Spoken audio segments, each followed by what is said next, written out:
हा सर, काल वाशी पोलीस स्टेशनच्या हद्दीमध्ये रात्रीच्या दरम्यान अनोळखी व्यक्ती हे अंमली पदार्थाची विक्रीसाठी वाहतुकीसाठी येत असल्याची गोपनीय माहिती मिळाली होती. त्याच अनुषंगाने सापळा रचून 3 व्यक्तींना ताब्यात घेण्यात आलेला आहे. त्यांच्याकडनं जवळपास 13 किलो हायड्रो गांजा, जवळपास 13 कोटी रुपयाचा जप्त करण्यात आलेला आहे. एकूण 13.5 कोटी रुपयाचा माल यामध्ये जप्त करण्यात आलेला आहे. सर, नेमके आरोपी कुठले होते? यातले 2 आरोपी पुण्यामधले आहे आणि एक उल्हासनगरमधला आहे.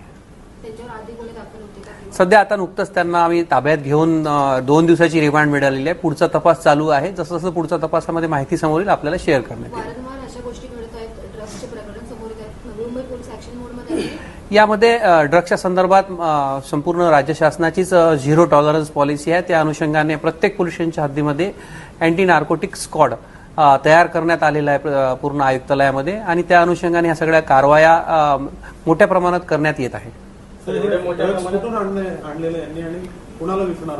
सध्या आता तपास हा एकदम प्रायमरी स्टेजवर आहे. नुकतंच त्यांना ताब्यात घेऊन रिमांड घेण्यात आलेली आहे.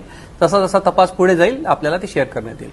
सर, हायड्रो गांजा आहे तर चिक्कर प्रकरणात देखील हायड्रो गांजांचा म्हणजे हे होतं तर असे काही संबंध आढळले?